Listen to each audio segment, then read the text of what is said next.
கிறிஸ்துவுக்குள் பிரியமானவர்களே, ஆண்டவராக இயேசுவின் நாமத்தில் உங்கள் அனைவருக்கும் அன்பின் வாழ்த்துக்களை தெரிவித்துக் கொள்கிறோம். இந்த நாளினுடைய தேவனுடைய வார்த்தை நெகேமியா 2ஆம் அதிகாரம் 20வது வசனம்.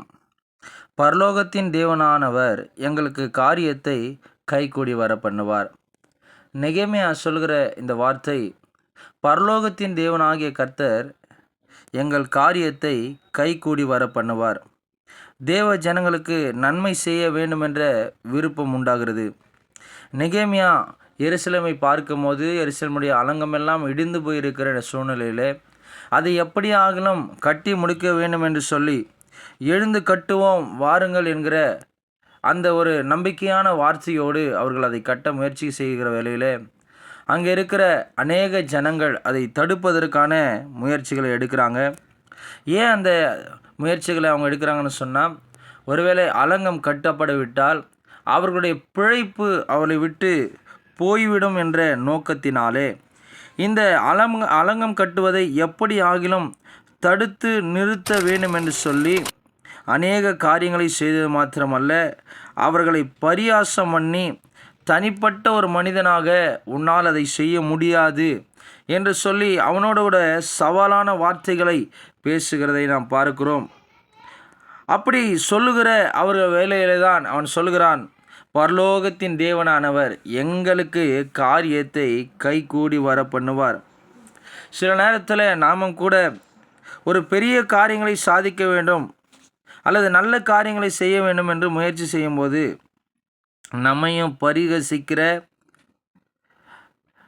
அந்த வேலைகளை தடுக்கிற, அந்த வேலைக்கு எதிரான முயற்சிகளை செய்கிற அநேக ஜனங்கள் இருக்கிறதை நாம் பார்க்க முடியும். அதை எப்படியாகிலும் தடுக்க வேண்டும். அது திருமணமாக இருக்கலாம், வீடு கட்டுகிறதா இருக்கலாம், ஒரு பிஸ்னஸாக இருக்கலாம்.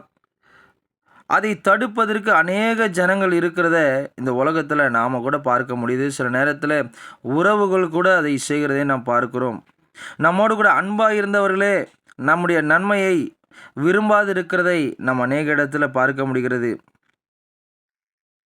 ஆனால் இந்த நெகேமியா அவன் சொல்லுகிறான், எங்களால் இது முடியாதுதான், ஆனால் பரலோகத்தின் தேவனானவர் எங்கள் காரியத்தை கைகூடி வர பண்ணுவார் என்கிற ஒரு அசைக்க முடியாத தேவன் மேலுள்ள நம்பிக்கையின் வார்த்தையை அவன் வெளிப்படுத்துகிறதை நாம் பார்க்கிறோம். நம்மை உற்சாகப்படுத்துகிற, நாம் செய்கிறெல்லாம் வாய்க்க செய்கிற தேவன் நமக்கு உண்டு என்பதை பல நேரத்தில் நம்ம மறந்து போகிறோம். அவர் நமக்கு எப்பொழுதும் உதவியாக இருப்பார். எப்பொழுதும் நம்மை உற்சாகப்படுத்துகிறவராகவே இருக்கிறார். ஒரு நாளும் அவர் நம்மை பரிகசிப்பதில்லை. எனவே நாம் தைரியமாக இருந்து மிகப்பெரிய காரியங்களை திட்டமிடணும். அவைகளை தேவ சமூகத்தில் வைத்து அவைகளுக்காக மிக கடுமையாக உழைக்கிறதும் செபிக்கிறதும் பிரயாசப்படுகிறதும் ரொம்ப முக்கியமான ஒன்று. சில பேர் பார்த்திங்கன்னா, எதிர்ப்பு வந்த உடனே பரியாசங்கள் பேசும்போதே தாங்கள் செய்ய வேண்டும் என்று நினைத்த காரியங்களை நிறுத்தி விடுவாங்க. இன்றைக்கு இந்த பகல் வேளையில் உங்களுக்கு ஒரு நல்ல செய்தியை சொல்ல விரும்புகிறேன். எதிர்மறையான வார்த்தைகளை புறந்தள்ளிவிட்டு நாம் செய்கிறவைகளை தேவன் வாய்க்க செய்வார் என்கிற அந்த பெரிய நம்பிக்கையோடு உங்கள் காரியங்களை நீங்கள் துவங்குங்கள். அது திருமணமாக இருக்கலாம், உங்கள் வீடு கட்டுகிற காரியமாக இருக்கலாம், அல்லது உங்கள் வேலையாக இருக்கலாம், படிப்பாக இருக்கலாம். எந்த காரியமானாலும் சரி, பரியாசம் பண்ணுகிறவர்களை பார்த்து உங்கள் வேலையை நிறுத்தி விடாதீங்க. எதிர்க்கிறவர்களை பார்த்து உங்கள் வேலையை நிறுத்தி விடாதீங்க. பயப்படுத்துதலை பார்த்து உங்கள் வேலைகளை நிறுத்தி விடாதீங்க.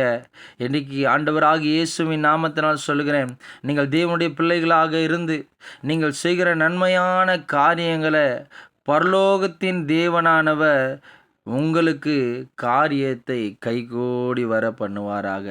இந்த நாள் இனிய நாளாக, கர்த்தருக்குள்ளாக மனமகிழ்ச்சி நாளாக இருக்கும்படி ஆண்டவராக இயேசுவின் நாமத்தில் உங்களை வாழ்த்துக்கிறேன். God bless you. ஸ்தோத்திரம்.